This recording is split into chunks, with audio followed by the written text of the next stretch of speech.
It is an absolute pleasure for me today to be chatting to Dr. Bill Janeway and to be interviewing him on behalf of Cambridge University entrepreneurs.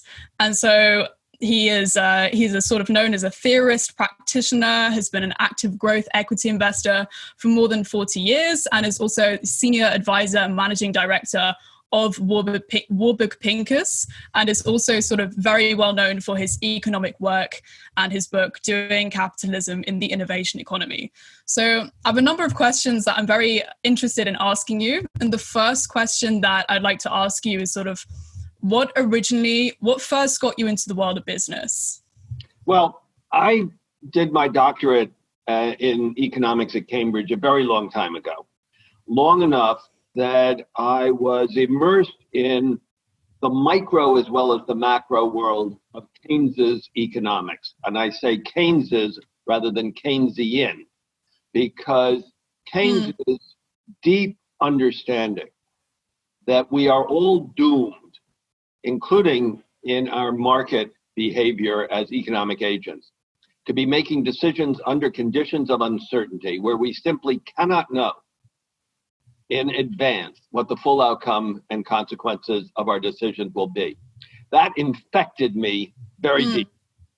As a result of which, I determined, as I received my doctorate, that I was not going to proceed on the academic track that I had anticipated, because by 1971, when I got my doctorate, the neoclassical economics of rational expectations, of representative agents with complete knowledge of the future was becoming dominant, and I just couldn't teach that. So I stumbled into Old Wall Street, which was a very eccentric place, populated by hundreds, at least, of private partnerships with different characteristics. And very fortunately, I joined a firm called F. Eberstadt, founded by one of the forgotten titans of mid-20th century America and the world, named Ferdinand Eberstadt. And the firm had a very distinctive core asset, and that was fundamental research into the science-based industries as guides to investment. That began with chemicals, then pharmaceuticals, then electronics, and just as I joined, onto computing. And it was there that I discovered computers, and I discovered why they were interesting. And over the course of a number of years, as indeed laid out in the first part of my book, I became really very much engaged with what was going on at the frontier of computing, both practically and theoretically. I had the enormous good fortune to be introduced and then accepted as a kind of visiting friend at the great Palo Alto Research Center of Xerox, where so much of what we take for granted in the way of modern human-computer interaction was originally imagined, and then the first existence proofs were created.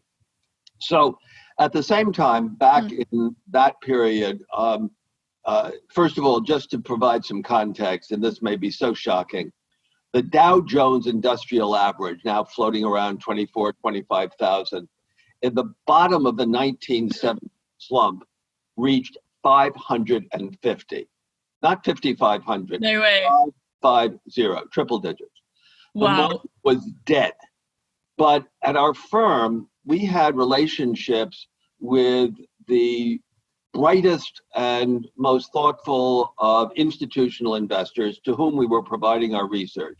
And we were able to mobilize capital from them for new emerging growth companies based on technology, both the technology of information technology and also increasingly of the life sciences, to bring them longer-term capital for companies that should have been able to go public, to list on the public market, but the public market was closed.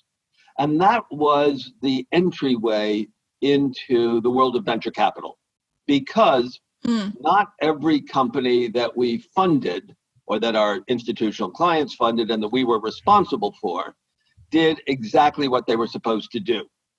And when they didn't, in other words, when they tried to run out of money, we were deeply committed. I used to say to our clients, if we lose any one of these companies, you'll find me in the operating theater covered in blood with my thumb on the carotid artery, trying to maintain a heartbeat. That's how I learned. I learned the venture capital business coming through the back door as a kind of cross between a policeman and a garbage man. And that evolved through into the 80s. The market came back, the IPO market reopened, venture capital went from being a tiny little craft activity of a very small number of firms to an increasingly on its way to becoming an industry. In the mid-80s, our firm really lost its business model when, as was happening in Britain as well, competition was introduced, radically increasing the transactional efficiency of markets, but eliminating the subsidy for fundamental research that came from fixed brokerage commissions. So we sold our firm. We sold it actually to a British bank called Robert Fleming. And in 1988, I joined Warburg Pincus with a mandate to take what I'd learned about investing as an active, engaged venture capitalist to one of the great new firms of private equity, already the first firm that ever raised $1 billion in an investment fund of any sort, and a firm with a distinctively long-term approach towards building companies from scratch and helping to fix companies along the way that had greater growth opportunities than resources, and then very occasionally joining with management teams to buy companies that had perhaps become radically undervalued in the public market relative to their long-term fundamentals. So that's how I got into it and how I evolved. And along the way, I was an enormous beneficiary of my time at Cambridge. Because first of all, there is no world in which it is more clear that one cannot know the full consequences of decisions today than the world of venture capital, of building companies from scratch at the technological frontier. Second, I also had the privilege of having written my PhD thesis on the labor government of 1929-31. So in 1999, during the great dot-com tech internet bubble, I'd actually seen that movie before.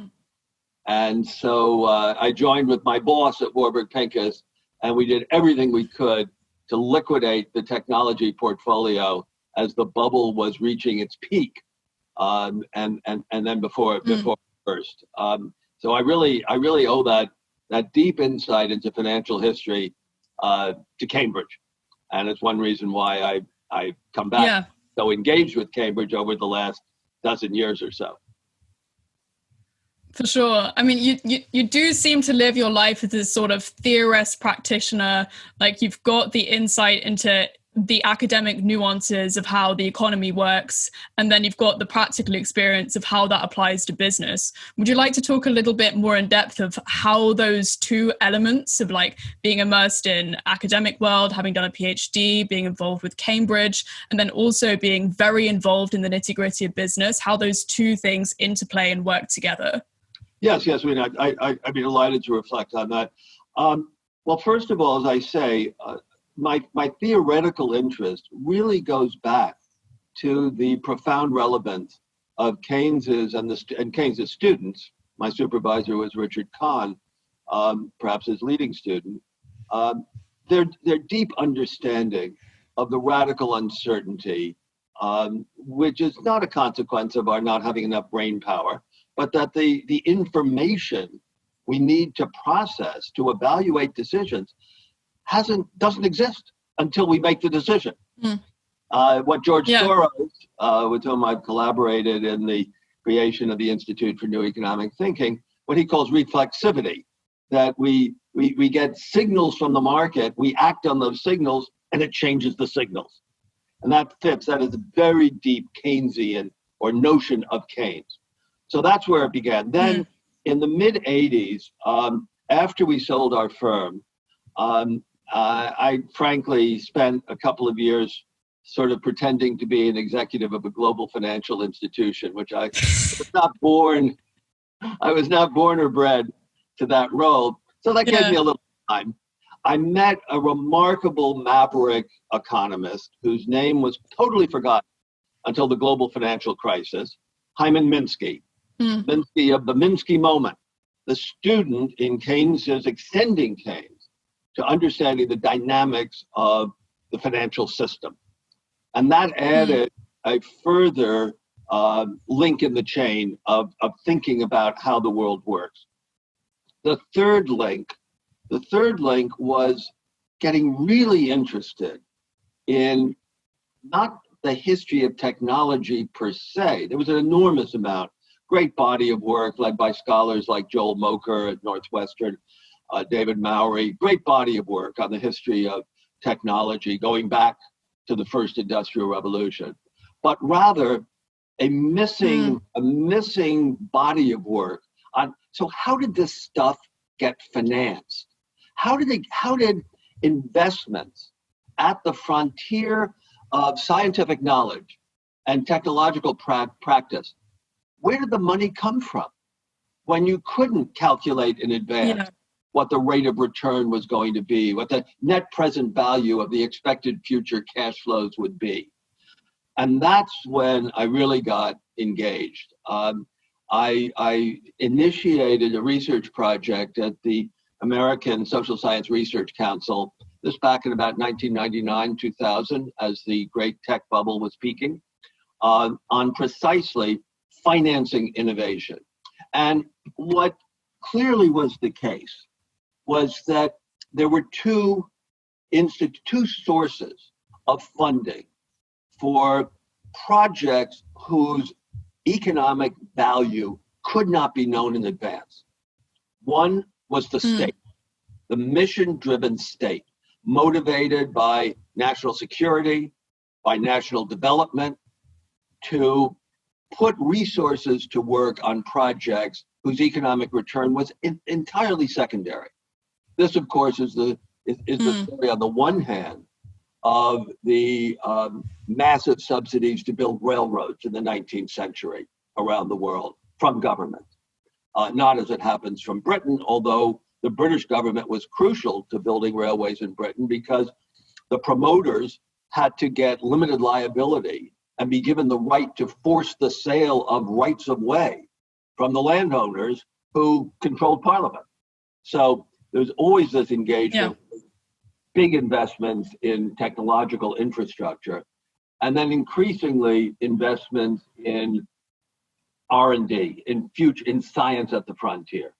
And then the second source of funding, again and again, indeed going back to the railways and right through the tech bubble, were waves of financial speculation, bubbles.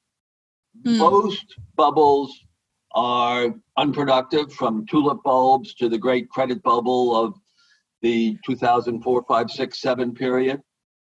Most bubbles involve speculation in land, in, let's say, cannabis stocks, financial assets, possibility of increasing the production possibilities, the production frontier of the economy. But occasionally, railroads, electrification, automobiles, and of course, computers and the internet, the financial speculation, the unsustainable bidding up of prices for these frontier companies that represent the scientific and technical frontier, mobilizes resources on a scale that actually does create a new economy.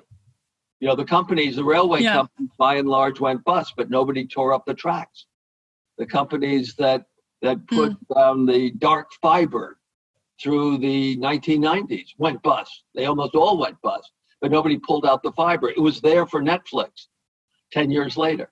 Yeah. So this notion of understanding the dynamics, the political and financial dynamics of the economics of innovation, that's really what I've been focused on since I returned to Cambridge, just in time for the global financial crisis to make economics a really interesting subject again. And that's why I wrote the book, the first edition of 2012, and then the second edition a year and a half ago, revised and extended for the age of Trump and Brexit, as I like to say. Yeah, for sure. A incoherence along the political dimension of the financial economy. Yeah, it's really interesting to see how all of these things, the political interests, the economic incentives, and the sort of financial speculation all merge together. And I mean, what would be an interesting question to ask you, given the current macroeconomical situation? What are your sort of thoughts on the current state of economy in the days of the coronavirus pandemic? And how do you think that entrepreneurs and companies can actually thrive during this time? Well, first of all, the pandemic has hammered home a lesson that I learned the hard way. Most venture capitalists and entrepreneurs learn it the hard way. It was a lesson that was instilled in me by my mentor, my remarkable, difficult, almost impossible, but quite brilliant mentor of men, a venture capitalist named Fred Adler. Adler had pillows made up with needlepoint that said, corporate happiness is positive cash flow. And he used to throw them at the CEOs of his portfolio companies, demanding that at all times, even if they were early startups, that they had a path, a plan for how they could pay their bills, because their customers gave them more money, more cash than it took to develop and deliver the service or the product that they were offering. So one of the things that the pandemic has done at the micro level has been to ram that lesson home. And companies that have no plan, no prospect, no credible path to positive cash flow, do I need to mention WeWork, are clearly exposed. So the impact on the unicorn bubble is actually, I think, extremely healthy. That merely that in the context of zero real risk-free interest rates or negative real risk-free interest rates, being able to raise boundless amounts of money from investors who are typically public market investors with no knowledge or experience or capability for exerting responsible governance, that game, which was a really hot game for 3 years or so, from 2014, actually for 5 years, 2014 to last year, that game is basically over. So that's at the micro level. But at the macro level, we've had this is a unique experience of the modern economic world. We have had the experience in the past of closing down the civilian economy. That's exactly what mobilization for World War II was all about, especially in the United Kingdom and the United States. But the close down of the civilian economy was done precisely to enable the limitless demands of the military economy to be met from a supply from scarce resources of materials and labor. Here, of course, the close down, as somebody put it very intelligently, I think it was, needless to say, the brilliant Joe Stiglitz, what we also, by the way, a Cambridge alumnus, we have the inverse of Say's law. Say's law notoriously and incorrectly states supply creates its own demand. Well, in this case, the collapse of supply has generated the collapse of demand. And with greater or lesser efficiency and effectiveness, governments have been providing life support, working capital cash to keep businesses afloat. The U.S. has done it in the most radically inefficient way by first requiring people to lose their jobs before they get access to cash support, unemployment insurance. Germans, with their experience of the Kurzarbeit program, which worked so well back in 2009 after the global financial crisis, have clearly had probably the most effective program of keeping the private economy, the civilian economy, on life support through the pandemic.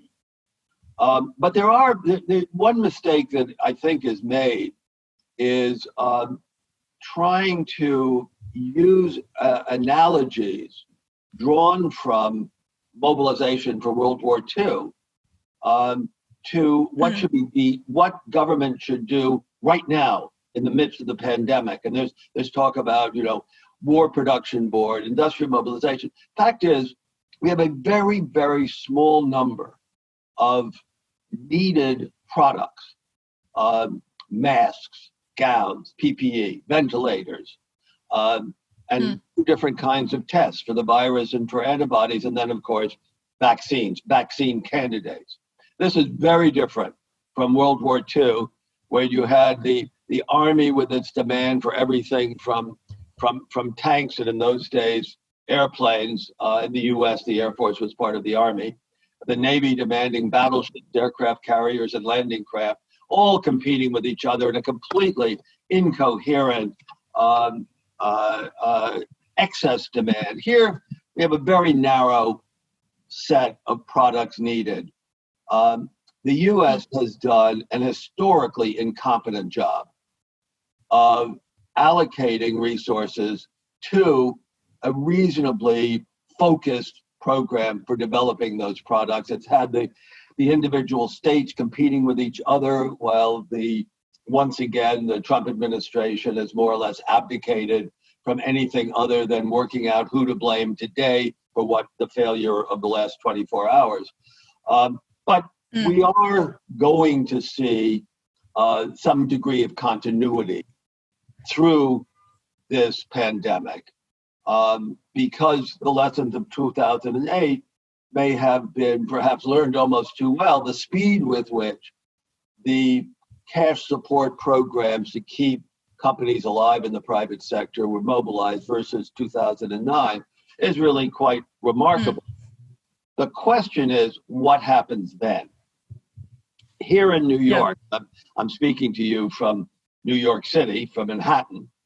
Here in New York, we've had a remarkable continuing performance by our governor, Andrew Cuomo, on television every day, speaking to, or on the internet, I should say, shows how old I am, speaking to constituencies both in New York State and all over the world, and doing a remarkable job of communication. Even if at the launch, at the onset of the pandemic, he was a little slow to get off the mark. But he's got a phrase, which I think is very compelling: build back better. Use the unused resources as gradually people, human beings in the market economy, gain the confidence and are allowed by regulation to go back to work. So there will be, I think it's undoubtedly the case, an extended period where there will be a surplus of resources, where there will be unemployed resources. Use that to imagine, to think through what we can do with those resources so that the economy that emerges from this crisis is different in positive ways from the one that the crisis hit. The obvious one available to most countries in the OECD, most developed countries, maybe not in Australia, and right now not in the United States, contingent on the results of the 2020 presidential election, is to build back greener, to really devote resources to finally get moving on reconstructing the infrastructure in order to both to take advantage of the amazing decline in the costs of renewable energy resources, solar and wind, as well as to using available technology, for example, mass transit, to increase the carbon efficiency of the working economy in a step function way. And obviously, that also means learning the lesson from the post-war era of how to accelerate critically needed technological innovation. Yeah. The Defense Department in the US accelerated the digital revolution by a generation, not only because it funded advanced research in the new research universities. It's because it served as the first supportive, collaborative customer for the companies, especially the new companies with names like Intel in the 1960s, for their products, which almost absolutely by definition were initially very expensive and very unreliable. They were not ready for commercial use. They were not competitive with old-fashioned microelectronics until the Defense Department, which didn't care about the price, pulled the suppliers down the learning curve to low-cost, reliable production, so that by 1980, the technology was there to enable the personal computer. That took 25 years. It might have taken 50 if it hadn't been for the United States Air Force and the United States Navy. That is a lesson that right now, the only people who seem to have learned that lesson are the Chinese. Yeah. Again and again, and particularly, I have to say, in Britain and the United States, state-of-the-art research in the great technical universities, most definitely including Cambridge, has been funded by government, but with zero recognition that to pull that new technology over the hump or across the valley into the commercial market takes that kind of collaborative, supportive production partnership between a customer that is not motivated by least cost, by maximum profit, but is motivated by performance. That's a role that is desperately needed, for example, in all of the range, the spectrum of innovative energy storage technologies that are clearly critical to be able to replace the baseline old fossil fuel, both from coal to natural gas, energy infrastructure of the world. Yeah. For sure. There are so many different interesting thoughts to unpack there. So there's so many ways in which I can take my next question. But just riffing off the last point, what do you think that we can practically learn from China to implement now in the States, in the UK, and similar countries to actually achieve a similar kind of growth? Well, first of all, China was starting from a place where the Western world is not, with a huge reservoir of labor with very low, even negative marginal productivity, so that moving people out of the villages and fields into towns and factories had an enormous increase in total factor productivity. I had the great privilege at Princeton, before I went to Cambridge, as a student at Princeton, to study under Sir Arthur Lewis, the great practical theoretician of development economics, and his notion, the work for which he got the Nobel Prize in economics on economic development with unlimited supplies of labor. China has demonstrated what you can do when you start with that condition, and after having survived Mao and the catastrophe of the Cultural Revolution, and before that, the Great Leap Forward, over the last 35 years, China has clearly done a remarkable job. Here, I should then say that what we don't need to learn from China is that every follower nation, beginning with Britain in the 17th century and into the 18th century, begins by, to put it politely, appropriating all the intellectual property it can get its hands on. The British, the English took textile technology from Italy and India. We stole it from Britain around 1800, when it was a felony punishable by death or transportation to export textile machinery. And if you'd actually worked in a textile plant in Britain, in England, it was a felony to attempt to emigrate. But the U.S. textile industry emerged in 1850, was larger, had a larger share of the world market than Lancashire did. So the fact that the Chinese, like the Germans, Koreans, Japanese before them, going back to the US and the UK, appropriated all the intellectual property it could get its hands on, that should be no surprise. That's the way the world works. But what they also have appropriated, as we have lost it, is this model of public-private partnership. And that's, we could see this in whether it's the frontier technologies of machine learning. We have certainly now put the Chinese onto a crash program to reduce/eliminate dependence on American microelectronics and semiconductor process and design technology. It will take them a while to do that. I do not believe they lack the intellectual, academic, technical, scientific resources to do that, in part because the models are all there.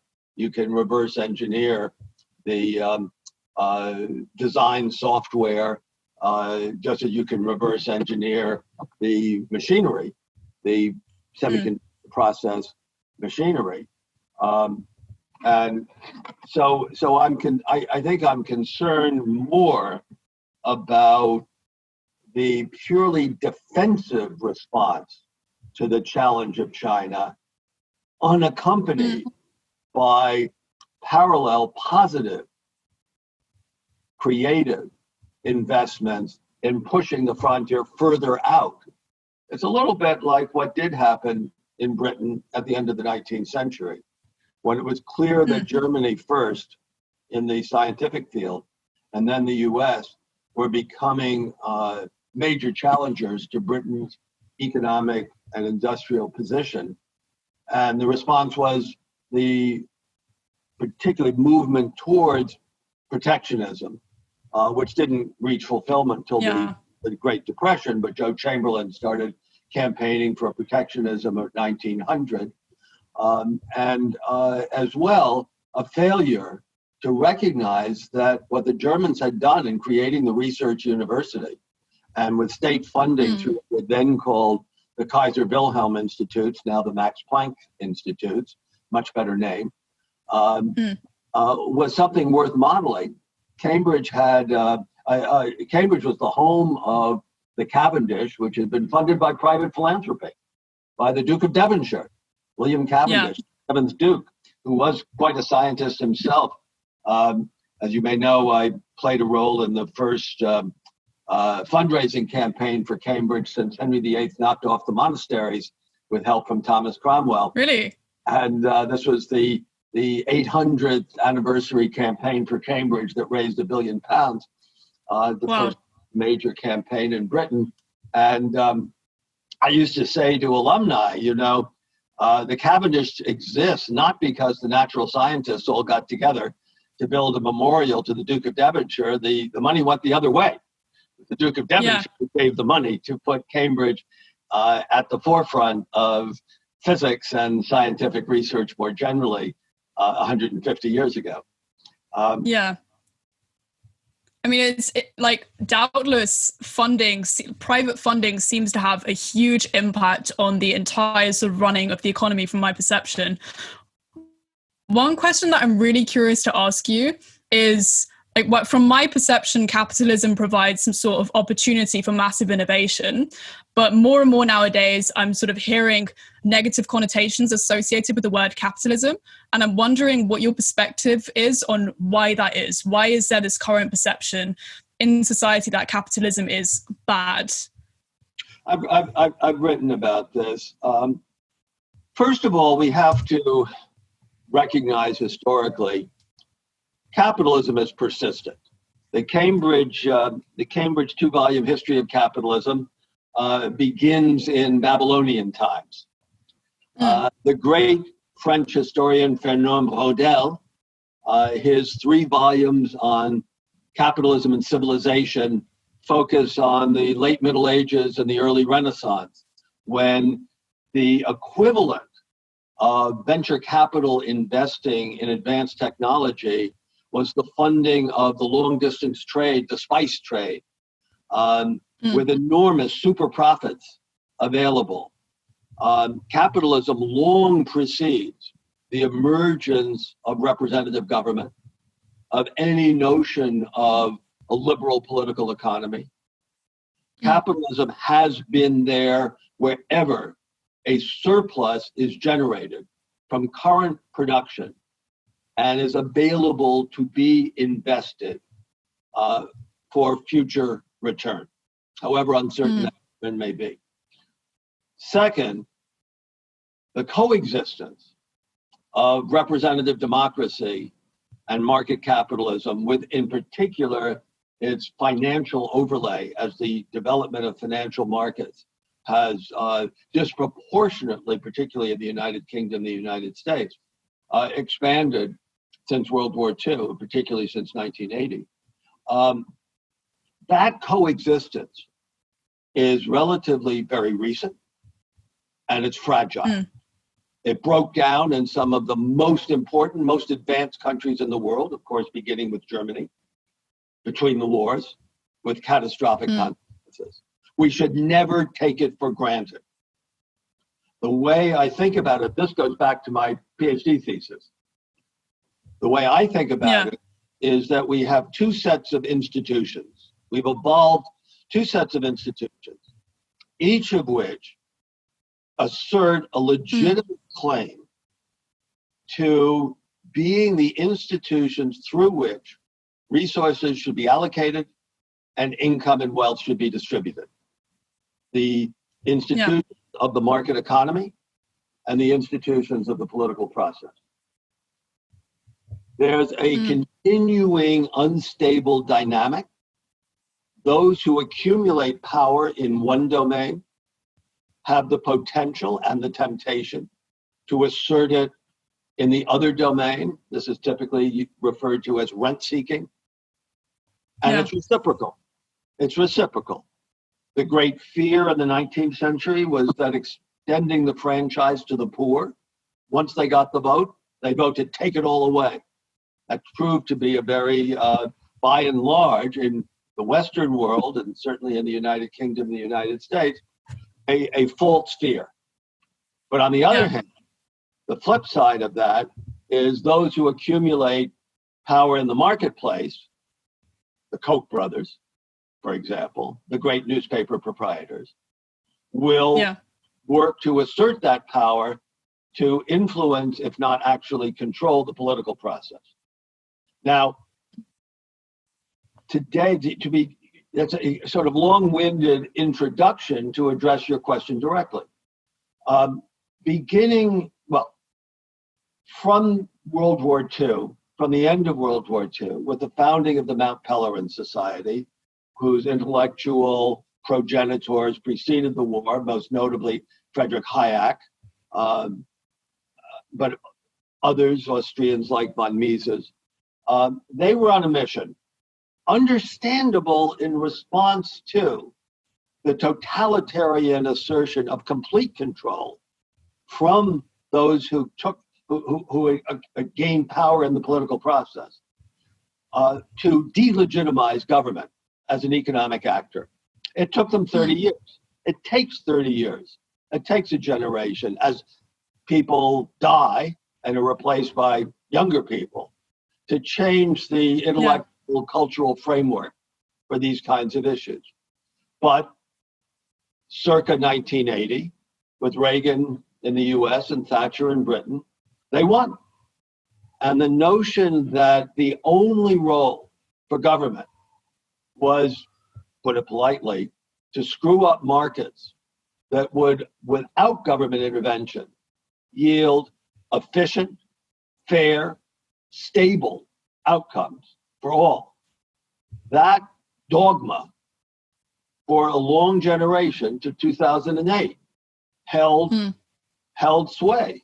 It led to radical both On the active side, deregulation across market after market, but particularly the financial markets, on the one hand, and on the other, it delegitimized any effort by the state to offset the radical increase in inequality of incomes and wealth. That blew up in 2008, but its power, its authority was sufficient to condition, to limit, constrain the response to the global financial crisis. On the one hand, the worst punishment handed out to a banker was when Fred Godwin lost his knighthood. Basically, in the US, no bankers were even indicted, let alone convicted. In the much minor savings and loan crisis of the late 1980s, of the late 1970s, early 1980s, 200 bankers went to jail. So that lack of response, which was then at the macro level, confounded by the turn across the Western world, but especially in Britain and the United States after 2009, to austerity. And austerity whose consequences were the liquidation of state capacity, particularly at the local levels, most directly engaged with how people live from day to day, from hour to hour. I don't think you need much more than that as to why neoliberalism, aka the neoliberal version of capitalism, became a dirty word. That's really interesting, and it's interesting to see when you explain it, like all of the historical context that feeds into the cultural perception of what it's perceived as nowadays. And to be honest with you, I have so many more questions. But I do realize that we're coming up on time, and I do want to be respectful of that. So sorry. Yeah, what I can tell you, two things. One, I really enjoyed this. You clearly have done your homework and have some really thoughtful questions to ask. Second, thank you. Depending on what feedback you get, if you'd like to do a follow-on, I'd be happy to do so. I love talking about this. My own thinking continues to evolve. I don't know if there'll be a third edition of my book, but I do continue to write for Project Syndicate. And of course, I have to say, teaching the course on the economics of innovation in the economics faculty means that one has to stay up both with the academic literature and with what's going on in the world around us. So I really thank you very much for this opportunity and for the conversation we've had. No problem. That's great to hear. I do have one final question, and that's sort of more practically. So if we want to relate this to sort of young entrepreneurs, what, from your wide experience, both in academia and in practice, are sort of three key truths? And this doesn't need to be the be-all, end-all, just what comes to mind. What are sort of three key truths about the entrepreneurial journey that you'd like to share with a young entrepreneur today? Sure. The first one, which seems counterintuitive, particularly in a context like Cambridge, when it comes to the likelihood of success of a startup, evaluating and addressing market risk is more difficult and more important than addressing technology risk. What do I mean? The first question you should ask is, whose problem am I solving? And how many people are there with that problem? And how do I get to the channel? Now, this is why, and this is maybe the second truth, there's an enormous difference between biotech, life science, medical startups and all other ones. Because as long as healthcare is funded by third parties, whether it's the NHS or insurance companies in the US, the market risk is relatively very low. It may be why it addresses this. This addresses the biotechnology paradox. Why would any venture capitalist invest in a startup biotech company that is guaranteed not to generate a pound of revenue during the life of the fund making the investment. And that's because there's enormous scientific technical risk, but there's no market risk. So that's the first lesson. For sure. The second lesson, follow the cash. I said corporate happiness is positive cash flow. Access to cash when things don't go well. Access to cash is absolutely critical. So and this means that the technical entrepreneur needs a financial partner. It may be a sophisticated, experienced, knowledgeable angel investor. Generally, it is a professional venture capitalist. And getting that partnership does cost something. It means both sharing ownership, diluting your control, and also means sharing governance. One of the tragedies resulting from the enormous success of Google and Facebook is the notion that real entrepreneurs have lifetime control of their startup ventures. That is such a tiny, tiny fraction. Bill Gates did not, just to be clear. And neither did the people who started Genentech, neither did the people who started Amgen. So being prepared to share both ownership, potential future returns, and operating control with people who are complementary in their knowledge and skills is really important. And then I guess the third lesson is good enough is good enough. Trying to optimize for the ultimate home run. There are three fates for startups. The modal fate, the one that is most common, is failure. Everybody loses their money, everybody loses their job, everybody has a learning experience in which they can put back to work, perhaps at another startup. That's the modal. The second is not an IPO, a listing on the way to becoming a great independent, perpetual, sustaining, cash generative company. The second alternative that is most common is what is called a trade sale or acquisition by an established company. This is not failure. It's failure if you have to declare bankruptcy and some established company sweeps in to buy the intellectual property you've sweated and slaved to develop for virtually nothing. But by and large, declaring victory, recognizing that many are called to the entrepreneurial mission, but few are chosen for long-term independent success. That's the third lesson. That is wonderful. Thank you so much, Bill. Do you have anything that you'd like to plug? And where can people find out about you and your work? So you give people my website, www.billjaneway.com. The book is available at an Amazon website near you. It's also available at the Cambridge University Press Bookshop when that reopens next door to Great St. Mary's and across from the Senate House. So I myself look forward to getting back to Cambridge for Michaelmas term, and I hope the university opens, and I hope Cambridge University entrepreneurs continue to thrive.